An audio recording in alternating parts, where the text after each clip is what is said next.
Hey there everyone, I hope you're rocking today. Many times GIS is treated like background technology in your company, sort of like word processing. You need a map? Call the map department. Need directions? Call the directions department. If you're not careful, GIS just turns into word processing. Anyone can do it reasonably well. Stuff gets done. But if you want to make a huge difference with GIS in your company, you gotta take a chance, which is going to be what I'm talking about in this video. Before we get going, if you have any questions or any concerns or anything that you want me to talk about, just leave them down below. Let's get rocking.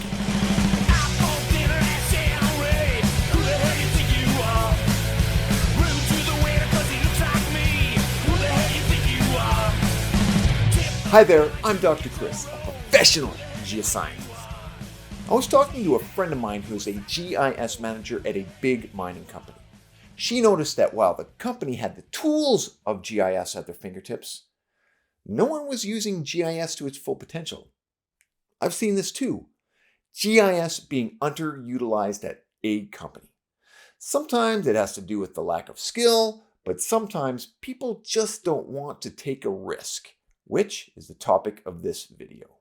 Before we go any further, I'd like to remind you to sign up to my newsletter at geographicinformationsuccess.com. Also, check out my book, Permissionless GIS, Double Your GIS Job Interviews Now. And also check out my Teespring store where I've got GIS and Geoscience merch to support this channel. Thank you. GIS technology has taken off in the past few years, but this isn't quite the step forward as you may think. In many companies, all this means is that the tools are there, but the skills aren't.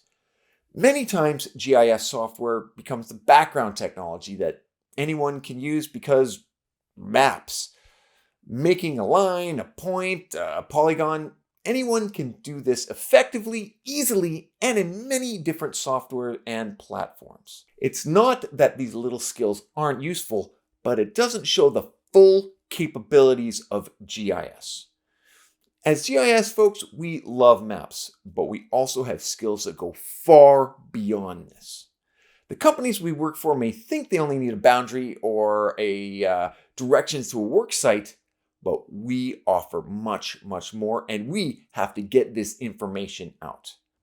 I'm going to give you 3 tips on how to bring more of your GIS skills to your company. These have worked extremely well for me. Number 1, show, don't tell. If you want to be able to prove your GIS data to your company, you have to have something to show. This means prepare your idea ahead of time and have it ready to go. Our human brains are actually primed for visual imagery. We make split decisions based on what we see.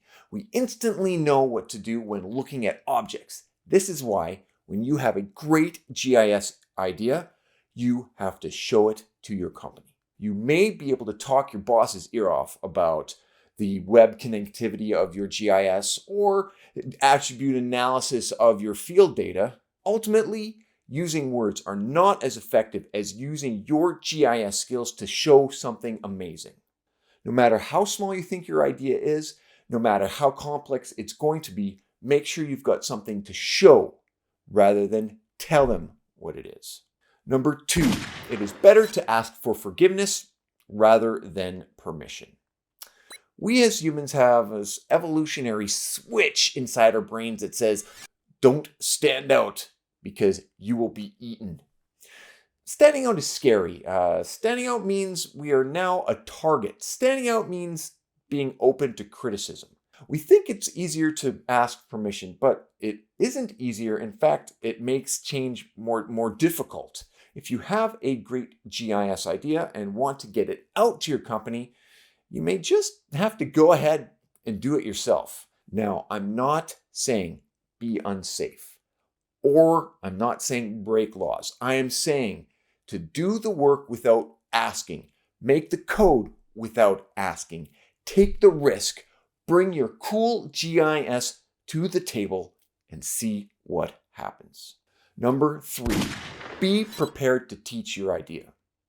New ideas are generally scary at first. People like routine, people like consistency, people don't like the unexpected.